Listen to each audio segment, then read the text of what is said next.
Welcome. You are listening to the Be a Better Being podcast, hosted by Michelle Zellner and Sasha Berscheid. Michelle and Sasha are here to give you information and inspiration to help you live your healthiest, happiest lives. Thank you for tuning in. We hope you enjoy the show. Greetings. Thank you for tuning into the Be a Better Being podcast. I'm Michelle Zellner, your host, and I am delighted to be joined by somebody that I am incredibly fascinated by. I sought out her professional guidance and we have since become friends. So that makes this an even more fun conversation for me. So Dr. Anne-Marie Barter, welcome to the show. Thank you for coming on today. Thank you so much for having me. I'm just excited to hear what we talk about. Like, I just don't feel prepared or ready. I'm just excited to have a conversation today. So I think it's going to be fun since we have such a rapport. Well, yes, that's how I like to do things. Just let's have organic conversations. And I mean, I could talk to you for probably many hours of podcast episode because your depth of knowledge when it comes to the human inside and out, head to toe, is astonishing to me. I truly have never met anybody who knows so much about so many different aspects of health and how humans operate. So I'm going to let you do your credentialed information just to let the listeners kind of know who we're talking with, and then we'll dive into some of that content. Awesome. Well, yeah. So it's embarrassing for me to talk about what I do or my background a little bit, but I'm a functional medicine doctor. I am also a doctor of chiropractic. I've been in practice for, I don't know, now like 13 years, which is sort of crazy to look back on that. Just full time seeing patients for that amount of time. And it's given me a ton of knowledge and understanding of, because each person is so individualized and they present so differently. So it's been a fun journey and a lot of learning. Well, I went to you because I was very interested in gut health, and I actually heard you be interviewed on another podcast, the Not Another Wellness podcast. And it was right around the time I released my book. So I reached out to you because I thought, well, I need to start making the podcast tour. And you were very gracious to have me come on your amazing podcast, which we will make sure to talk about in a moment. And after I had conversation with you, I was like, ooh, I want to know more about my stuff. And so I went to you to get some testing done because I do like to try to teach from a point of experience. But for those who are not completely familiar with functional medicine and maybe some of those deeper dive tests that we're gonna eventually talk about, can you maybe explain when maybe somebody like me who doesn't really necessarily have anything wrong, but maybe wants to learn more, or maybe there are symptoms, they've been to doctors over and over and they can't seem to find the solution. What are some of those things that as a functional medicine doctor you do? Yeah. So most of the time, people have things that they haven't been able to get it figured out. By the time most of the folks that get to me, they have been through doctor, through specialists, through other doctor, and they have things that are pretty irritating still, or really problematic, or pretty much destroying their life or affecting it. So what I generally do is I look at lab work that's been run recently by their primary. So that's really important to just kind of get a baseline, or if they haven't had baseline labs, I like to see those, to go in and have them get a physical, or I can run the lab work. And then if someone comes in with gut issues or has something that makes me think that there's a gut issue going on, I like to run a stool test because gut health has, it's kind of a cornerstone. Not everything goes back to gut health, but a lot goes back to gut health. And so gut health is really a cornerstone. So sometimes I'll do a stool test. And the stool testing that we run is going to cover a variety of things. It's going to check to see if maybe someone drank bad water or got exposed to a pathogen or an H. pylori infection or dysbiosis in their gut, which is just bacterial overgrowth or parasite. So we get a real good snapshot of what's going on in the gut. And in my time of doing this, running a stool test, most people have something that can actually be improved. Now, not everybody is debilitated with gut issues, but most people have things that they can optimize in their gut and improve. So a stool test is something that I generally run. And since I have the Gut Health Reset podcast, it's a big draw. So I see a lot of gut cases. Sometimes I will, depending on what someone presents with, sometimes hormonal issues are real problematic as we hit our 40s for women. Perimenopause can start to creep in, menopause, hot flashes, irritating, hormones change, and things we revert in those stages of life and have just different levels of hormones. So a lot of times I'll run hormone testing and kind of see what we can optimize from that standpoint, as well as, seeing what the adrenal gland is doing. Just, a lot of people come in with the complaint of debilitating fatigue. They can't get through the day. So that can be really, really problematic. And then I will do other tests like micronutrient tests just to see if someone's had gut or absorption issues. I want to know what's going on, what they're deficient in. Because if you have all the proper things and your gut's working, then guess what? You can absorb your nutrients. Sometimes if you're really deficient in a couple things, you feel crummy. And if we can optimize that, you'll feel better. And then there's an organic acids test that I also sometimes like to run. And again, it's really dependent on what someone's coming in with. But this looks at some neurotransmitters, it looks at your mitochondrial function. It's going to look at, things like mold exposure, and then, some more specialized tests just based, if someone's had mold exposure, someone potentially, I suspect Lyme. So just is really variable depending on the person. And so I just have that discussion with someone. And I think most functional medicine doctors do about, hey, like, what's going on? Here's what I would recommend. And then maybe here's what we would do later. Well, I love that you literally dig into the deep stuff because I always say that our bodies try to tell us when something's wrong. It will present, it will show up in a variety of ways, physically, mentally, or emotionally.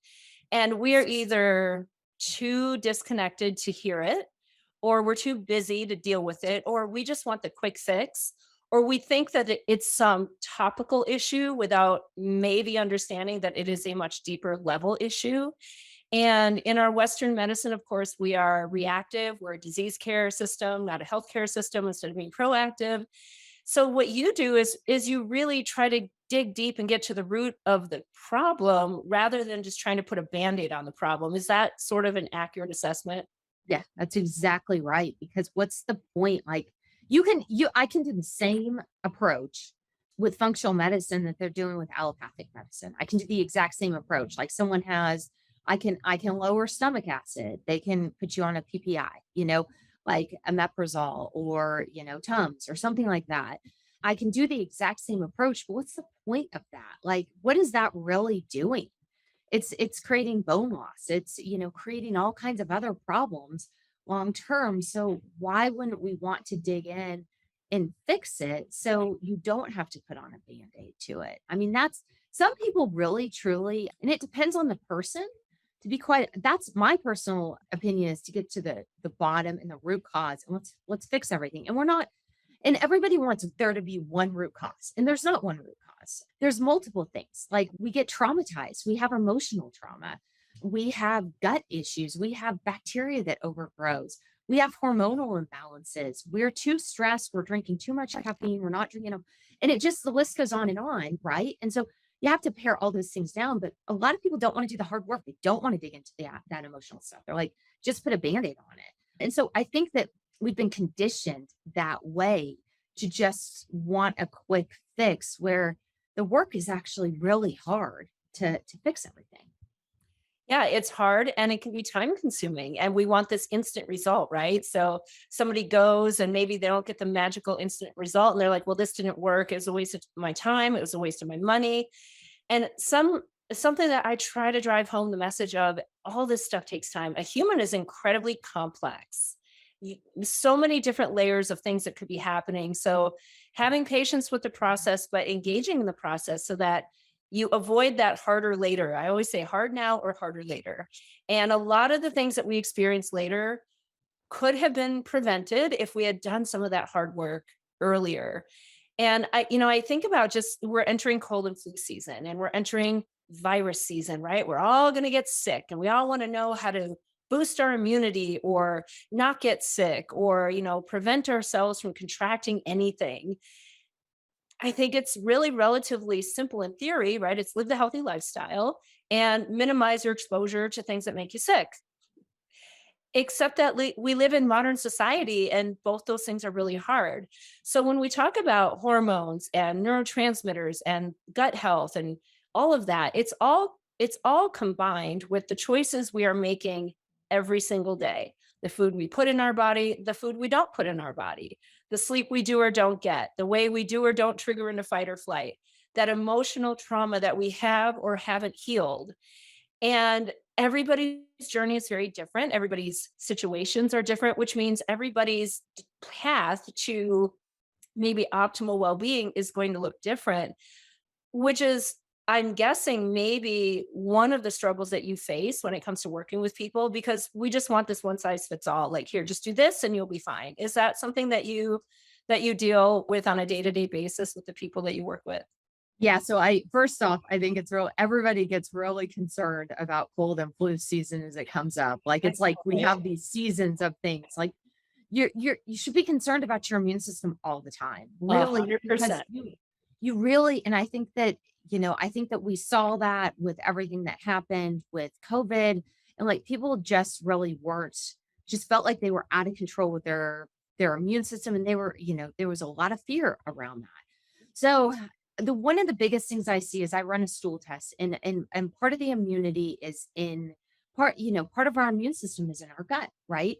And 90% of the time that marker comes back with people that are pretty concerned about their health overall, low, very, very low, chronic, low immune system. So, yeah, I do think that immunity is definitely something that is concerning, and that like you said it the best, living a healthy lifestyle, stress, trauma, caffeine, alcohol, sugar, avoiding those things, eating a lot of fruits and vegetables, getting enough rest. I mean, all of those things can be helped. And I think that it is really important to just focus on that and just get your overall health better.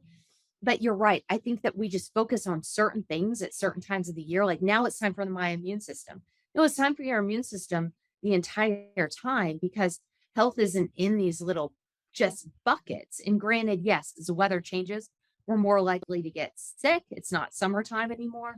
But yeah, we definitely need to be focused on that all year round. I think I answered your question. I kind of went in a roundabout way.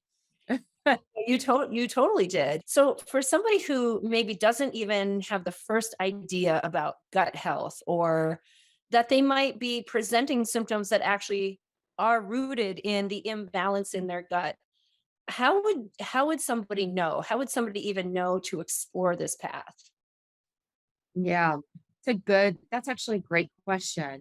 Most of the time, what people notice is that things feel off in their gut, but that's not maybe the only thing. So people will feel bloated, they'll get constipated, they'll have alternating loose and maybe in constipation, they'll get a burning in their rectum, they'll get some reflux, they'll have anxiety, they'll have depression, constantly getting sick can be another maybe sign of that.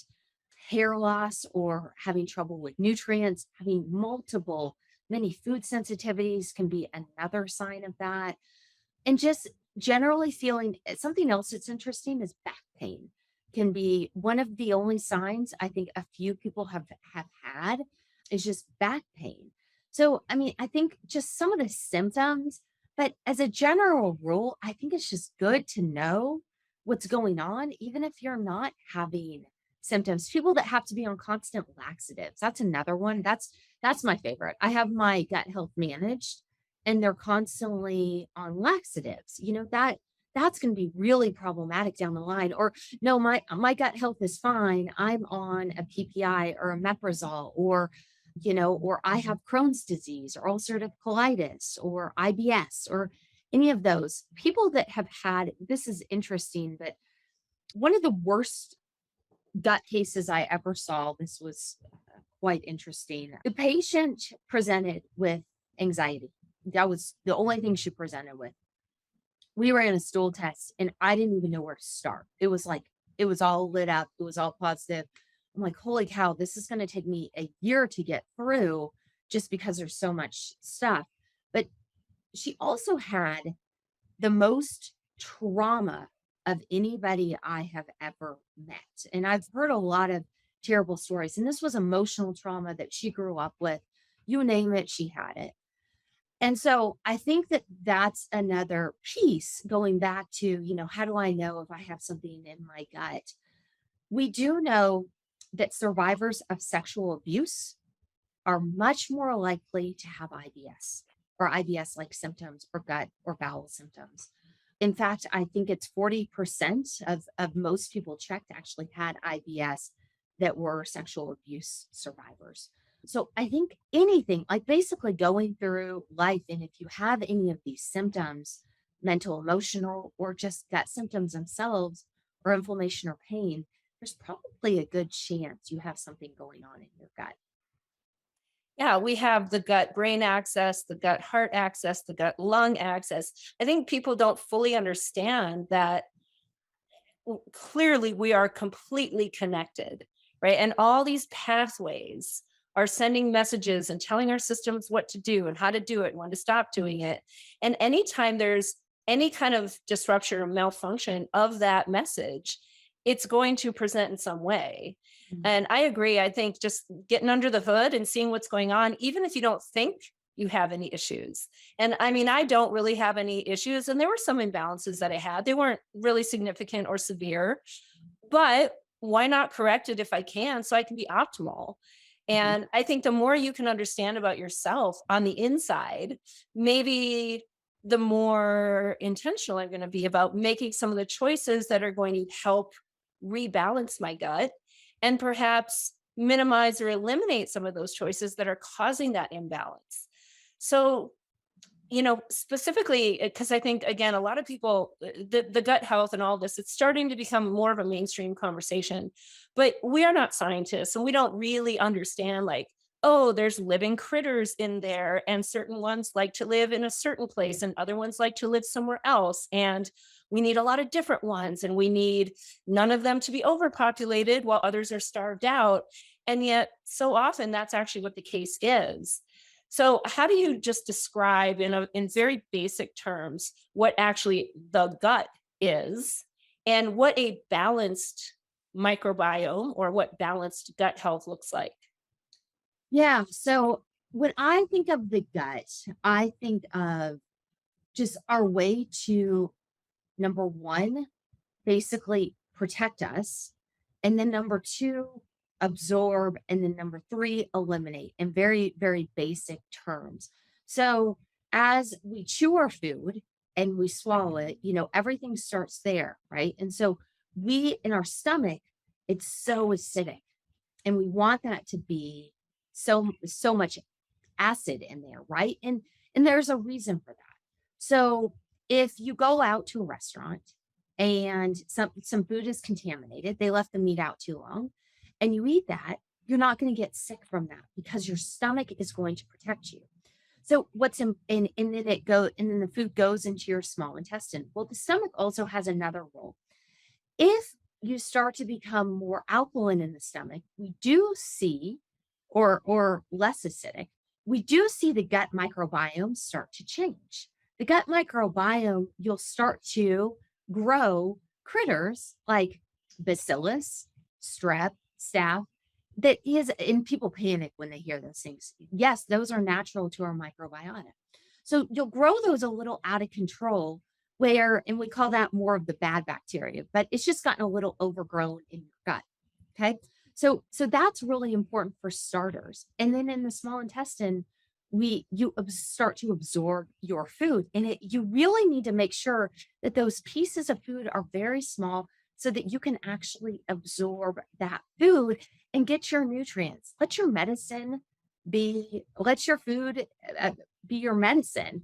And you really want to make sure that that's going on. And so you have these amazing, they're called microvilli, but they help move food through. They're going to help you absorb, etc. And so a lot of times in your gut, you'll see this break that can happen. And that's what we call leaky gut. They're called gap junctions. And that's what we call leaky gut. And that's why when you go to there was a funny comedian, I think, that said this the best. He said, you know, we're having a wedding celebration, and I asked about any food allergies, and I get back that people are allergic to celery and carrots and this and that and the other thing. And I think that he said it best. And so what he's describing is someone that has a leaky gut, and it's just you don't have that barrier, because the gut is going to act as a barrier, and that shouldn't be in your bloodstream. So the gut should, be self-enclosed there to be able to absorb your food, so that we're not doing an immune system test to see, wow, carrots and celery and things like that. And you should be able to eat those things, right? And then you have this diversity of, this microbiome, which is bacteria. And on a stool test that I run, and we see these commensal bacteria, these good bacteria, right? And these are kind of the keystones of your health. They do things that are amazing. There's something called Akkermansia. They're trying to make that into a probiotic right now. It has a lot to do with metabolic function. It has so much to do with how thin you are. It's so irritating, the people that go for a walk and lose tons of weight and they look great. And then other people that have to work so much harder, and they're like, so that's in your gut microbiome. So, and then other things tell us about, too much inflammation. They regulate all of these functions in our body. And we only know about a very small number, but we have millions of these. And so, building up that microbiome, I know we hear eat your vegetables, eat your fruit.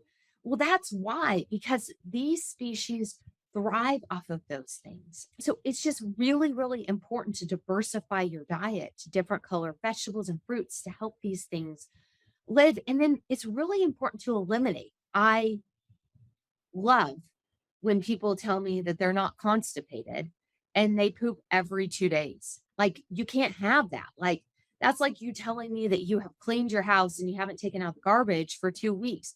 Does your house smell or clean? Do you have fruit flies? Yes. So you really have to eliminate out, every single day. I mean, certainly, it's really important, because everything is getting, toxed out in your system, and you really want to be able to eliminate. So just the gut is so important just to kind of move through, but that's how I would describe the gut to your listeners. Does that sound about right? Yeah, I mean, it starts when we put it in, and it ends when it comes out, right? Hmm. And there should be the breakdown, the absorption, and the elimination. Those are the basic phases. But if any part of the system is malfunctioning, then there's going to be malfunction in other systems as well. I like to visualize leaky gut as like the barrier has literally sprung a leak, and all the stuff that should be inside is now outside, right? Yeah. It's like a burst sewage pipe. Hmm. So Exactly. I like those graphic images, because that helps people like really understand what's going on. And why that happens is because we have weakened the lining of the gut, because there has become an overgrowth of certain bacteria that have literally caused that infection to become weak and deteriorate. And now all this stuff that should be contained has gotten into your system, which is why you feel bloated, why you have gas, why you have acne, why you have brain Hmm. fog. It's why you have everything, because there's literally toxins running through your system that should have been contained in the pipe. Yeah. And foods will do it. Foods will create it. But one of the biggest things that I think, and I think so many people have it, when I run the testing, I'm always surprised if someone doesn't have leaky gut. But one of the biggest things is stress. I think stress kind of goes back to just, we are constantly stressed out, perceived stress, and I think that that is one of the biggest issues that is causing so many issues in our gut. That's just been my observation. Well, I 100% agree. I always say if people would have a better handle to address their stress, so many other things would just clear themselves up, because that state of chronic fight or flight is not what we're designed to be in. The Mm-mm. fight or flight response should be relatively rare and fairly acute. not constant and not prolonged, happening forever and ever and ever. And that complete imbalance in our body chemicals is the result of chronically being in a state of either anticipation for danger or actually your body perceiving you to be in danger and trying to help protect you from it. Yeah, you're really good at kind of, we've had this conversation, let's just to take a little bit of a left turn, but you're really good at this. Like truly in your life, like I tend to run a little bit more high energy than like high stress, high energy than you do. You've kind of got that pretty well wired. You don't really let too much get to you. Well, I think you've really worked on that. I have worked on it. I think there's also just innate personality character traits that we all have. And some of us run a little higher than others naturally, but it is something we can all teach ourselves, right? And my bottom line, I always tell people is you have to identify if this thing that's triggering you into fight or flight is a threat to your life. And if it's not only is there no need for your survival mechanism to kick in, but once it does kick in, it is going to alter how you think, how you feel, and how you act. And it's probably not going to be helpful. So your goal is just to not kick into fight or flight if there's no threat to your life. That's it. Very simple. Okay. You seem to have that wired. And I mean, the more, you're dumping epinephrine, norepinephrine in your system, it changes your blood flow. So, I mean, what I always say, and they're seeing actually huge changes in these neurochemicals in chronic gut states, IBS. We're seeing big changes with that. We're seeing big changes, ulcerative colitis, Crohn's disease. We see these neurochemicals or these neurotransmitters altered. And that's pretty consistent across the board. In each of these pathologies, there's different alterations in all of them, including serotonin and dopamine.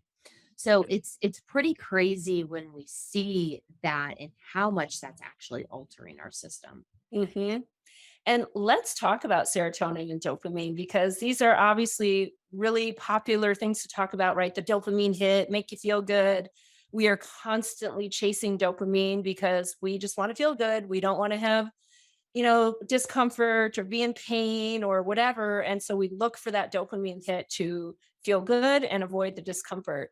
How do you help people figure out what are those levels, serotonin, dopamine, epinephrine, norepinephrine, and what do you see when it comes to maybe the imbalance or the malfunctioning of those, how that might present for somebody physically, mentally, emotionally? Yeah. So let me just break down. Let me do dopamine and serotonin because the other ones are more in the fight or flight and adrenal kind of compounds. So dopamine, I evaluate this in two ways. I will sometimes run an organic acids test to kind of see what their dopamine levels are. Dopamine is everywhere. It's in your brain, and we're certainly not doing spinal taps to get this. So we're getting some idea of the level. We're also getting some idea of the micronutrients that are going to say boost dopamine up. But I also do a questionnaire.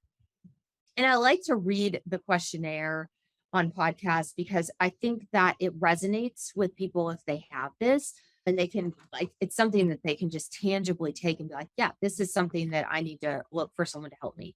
So the questions, and you may not have all of them, but if you have, a couple of these, or if you feel like maybe you didn't feel as good as you once did, you probably are having problems in this arena. You have feelings of hopelessness, self-destructive thoughts, an inability to handle stress, anger and aggression while under stress. You don't feel rested after long hours of sleep. You prefer to isolate yourself from others, unexplained lack of concern for family and friends. You're easily distracted from your tasks, inability to finish tasks. You need to consume caffeine to feel alert. Your libido has decreased, feelings of worthlessness, or you lose your temper for minor reasons. That's dopamine. And I think we could all use a little more dopamine in our lives. And so here's what's interesting is a lot of people are going to feel kind of run down and crummy, or they'll feel this way. Someone feels worthless or hopeless. A lot of people aren't sitting with that feeling and figuring out where that's coming from. What are they doing? Maybe they're reaching for carbohydrates. Maybe they're reaching for sugar. That's kind of the most common thing that happens when these uncomfortable feelings come up. And guess what? You feel better for a little while. And then guess what? You feel worse. And then it's rinse, repeat. And so what was initially a cookie maybe turns into 5 cookies. And maybe it's not that extreme. I'm kind of being tongue in cheek about it, but Not really. No. right. So, but, You're pretty spot on. but, and then suddenly you're passed out in an alleyway with Twinkie wrappers like floating down, right? But so what we see is that sugar is one of the major legal things to boost up dopamine. And we see people self-medicating with sugar to actually feel better. And so it tends to be one of the things with sugar addiction. So there was an interesting study that was done with some rats. Poor rats, they're always. Anyhow, there were 2 groups. One was given rat chow, and the other one was given rat chow in a sugar solution, basically. And so the rats with the rat chow, they measured their dopamine levels, stayed pretty normal. The rats with the rat chow in the sugar solution, they actually ended up needing to drink more and more and more to get the same level of dopamine. And their dopamine was 150% above the range when they were drinking this sugar solution. And so I think of this Guns N' Roses song, and it said, I used to do a little, but a little wouldn't do it. So the little got more and more because the rats would drink more and more. And so in order to get the same hit of dopamine, they had to do more and more of the sugar solution. And they picked the sugar solution before they picked food.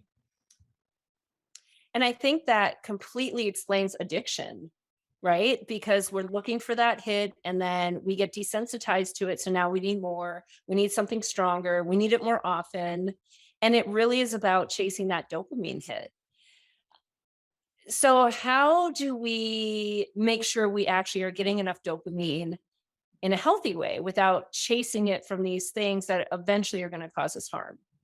Yeah. So, another thing that really increases dopamine is binge eating too. So when you start a binge, like your dopamine levels will actually go up. And it's about the only time certain people feel normal. So I think that the way that we do this is, number one, you need to make sure, because a lot of dopamine is stored in the gut. You need to make sure your gut health is good. You need to make sure that you're getting plenty of sleep. You need to make sure that you're not drinking caffeine all the time and being really limited about what you're doing caffeine wise. Maybe that's a cup of coffee in the morning, cup of tea, but not overdoing it in living on caffeine. You really need to be careful about sugar consumption. Sugar is just it's in everything. And so the food manufacturers know that. I think in 1998, 11,000 new foods hit the market. I can tell you that there are not 11,000 varieties of peaches, so this is all processed food.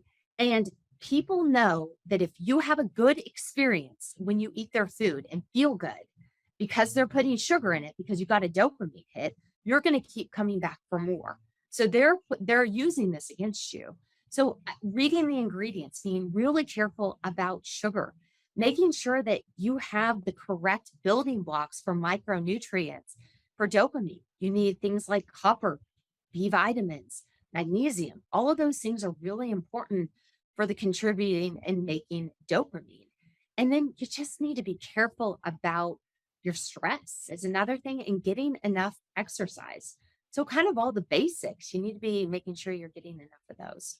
It always goes back to the very unpopular, unsexy answer of the healthy lifestyle. I mean, that's always what it goes back to. Certainly, there are some maybe disparities just between unique human and unique human. But even within those chemical differences that we might have in the amount of, the choices we make are going to dramatically impact what those chemicals end up doing and if they work properly or not.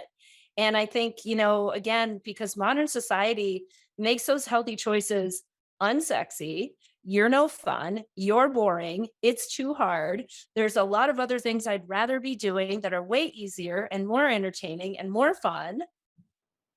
I think that's why we're in the place we are with our physical, mental, and emotional well-being. Mhm. We want it now, and we can't concentrate on it, and we want it fast. Yeah. Yeah, our brains have been rewired, right? The intentional lacing of our food with sugar, and the sugar that really converts quickly and hits us quickly. So when I educate people on nutrition, I remind them that a food manufacturer's job is to sell food.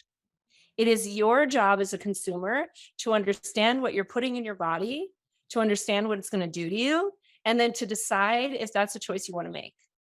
And, I can't blame a food manufacturer. That's what their job is. I'm not going to blame anybody. I'm going to take ownership and be an educated consumer. And then I'm going to understand and learn how to nourish my body properly and recognize that it's really not that hard. And then I'm going to put the time and effort in to make that happen. And unfortunately, because the way our system works, we look for that quick fix. So we prescribe medication, right? There's a medicine for that. There's a medicine for that. Let's put you on a prescription for this. And I'm not saying that there are not cases that medication is absolutely necessary. That being said, there are a lot of cases where it might not be necessary if we actually just understood how to take care of ourselves and made those hard choices. And if medication is necessary, it is not in lieu of those healthy, hard choices. It is in conjunction with them so that we have the best outcome. Have you worked with people who maybe have come to you and they're on anxiety medicine, depression medicine, things to just help their mood or balance out? And when you really start digging in and getting to the root of the actual imbalances and they do some hard work and modify lifestyles, you've seen them come off those medications? Mhm. A lot. I think that tends to be multifactorial. Sometimes there is a situation where someone has had something pretty stressful happen, and ultimately to just not the proper lifestyle choices. And they'll tell you that, gut issues. And then you kind of combined that together, and then micronutrient deficiencies. And they're starting to struggle, say, with dopamine deficiency. They feel generally when someone comes to me, they're numbed out on the medication. They don't feel any better. They're numbed out, but they want to get off of it. They want to basically feel again, because the medications, they definitely have a time and a place. Like if someone is just full blown suicidal, some of the, healing takes some time, right? And so there can be a time and a place for that. But a lot of the medications will help you numb out. And sometimes maybe that's a good thing. Sometimes that's what maybe people need. And that's what I tell folks. What I end up telling people about medications is I get to working and helping them sort of change. And I do a lot with supplements. That tends to be my mode, and some diet, etc. So I get to work on doing that. And I tell them, hey, there's going to be a point where you don't feel like you need this anymore.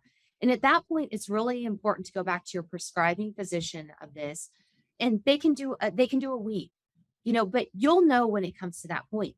And like clockwork, the patient will come to me and say, you know what, I'm really ready to get off of this.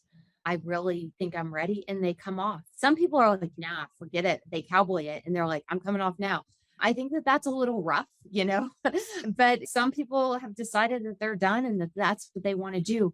But yeah, it's very, very possible to come off the medication as long as you're ready to kind of dive in and actually do the work.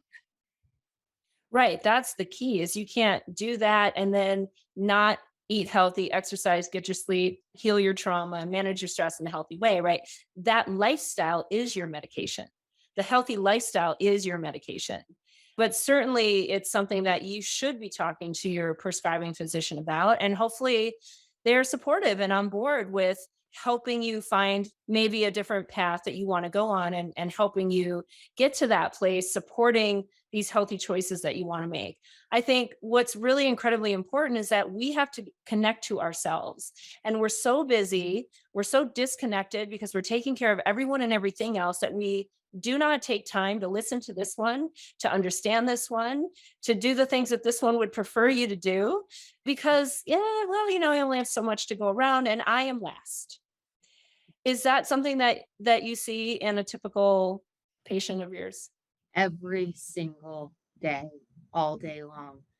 We have somehow gotten so good at disconnecting our head and our body, where we just power through and we drive through and we never feel anything.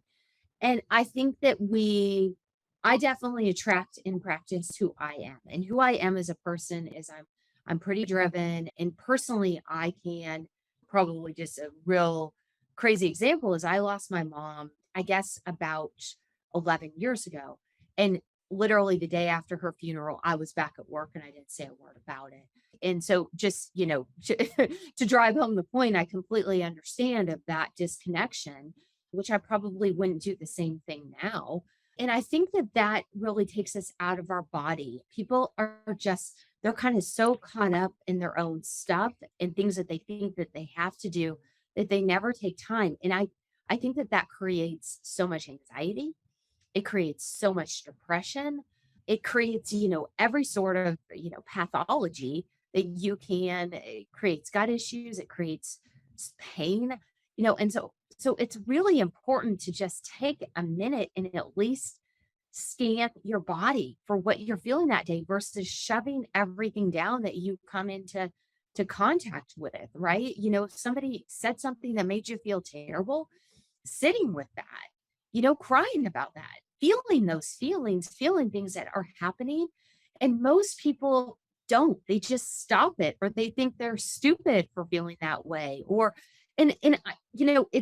it's absolutely bananas to me because someone will say, in my office, well, I'm stupid for feeling this way, or they'll say something about themselves. And I'm like, would you say that to a person walking by?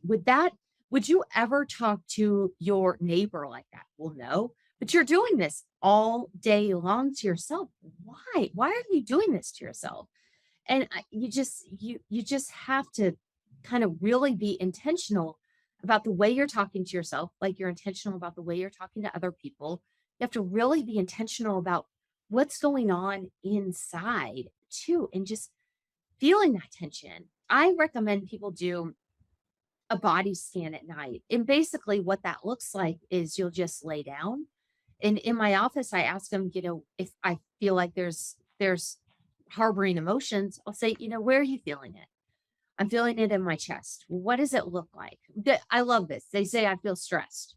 I mean, what does that mean? What does I feel stressed even mean? Like, I feel stressed, I feel anxious, I feel depressed. Like, what does that mean? Right? What's the emotion underneath that? Okay, well, I feel sad. Okay, now you're actually telling me how you truly feel. Okay, I feel sad. All right. And then where do you feel that sadness? I feel it in my chest. Okay, well, sit and breathe with that and let that emotion move. You may not be sad about anything in particular. It may be years ago, but sit with that and wait until it maybe gets bigger or moves around.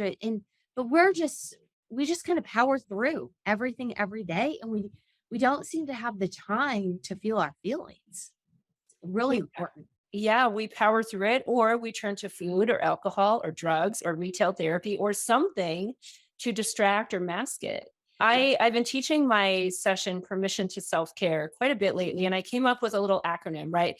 You are the boss of you. So I encourage people to separate their unique named self from the human being that they are in charge of.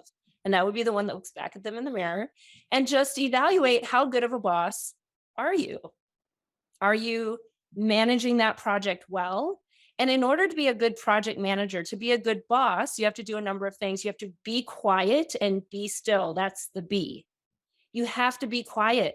You have to be still, and you should breathe while you're being quiet and being still.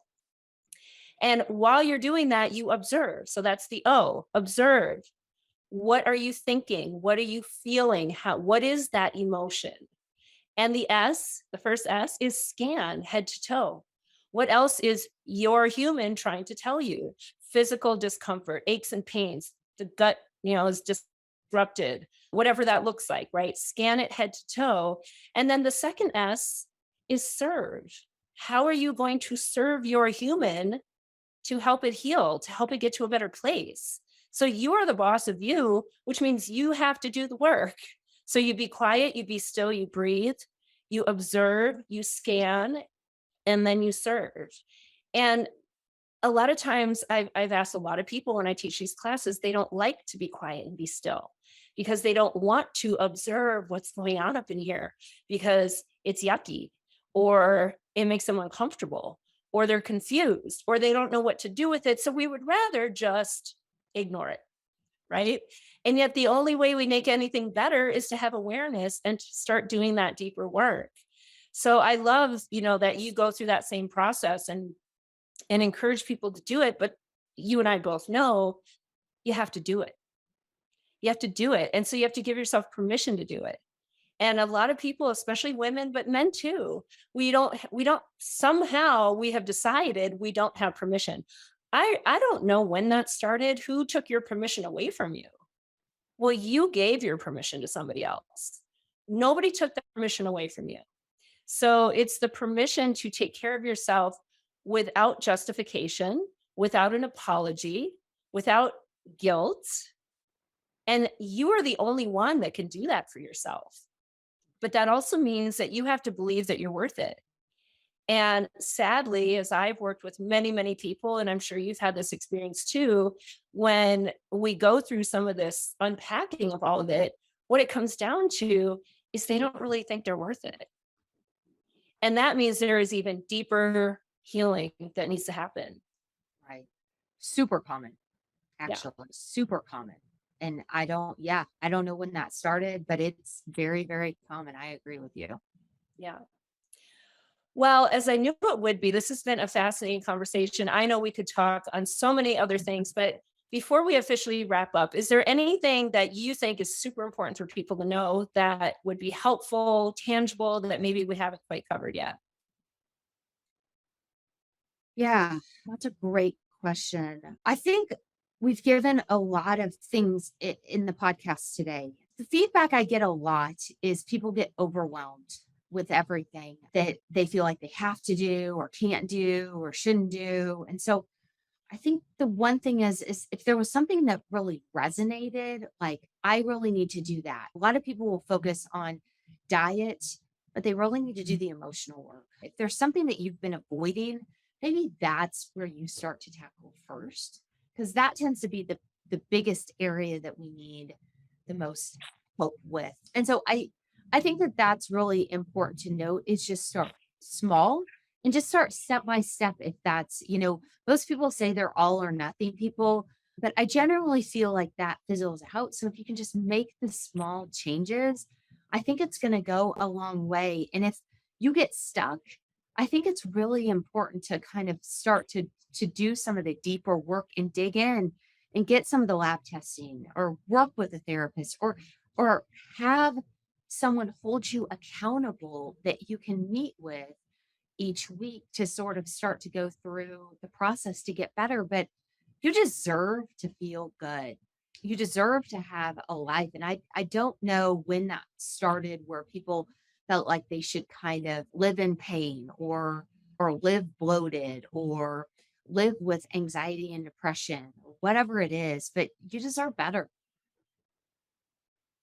I agree. You deserve better, which means you have to do the work to get better, right? There is no magic wand to any of this. Circling back really quickly to something you said earlier about, sitting with your emotions and recognizing those emotions. I think I've said it on this podcast before. You own your emotions or they will own you later. Your body and brain, your human knows when you are lying. So you pretend you're fine when you're not. Your human knows that you're lying and it's going to show up to remind you later that you haven't dealt with this emotion. Now, to some degree, blocking those emotions, that's a form of survival and protection. That's why we do it. It's all rooted in our survival. So at some point we need to determine, is this actually helping me or is it causing me harm?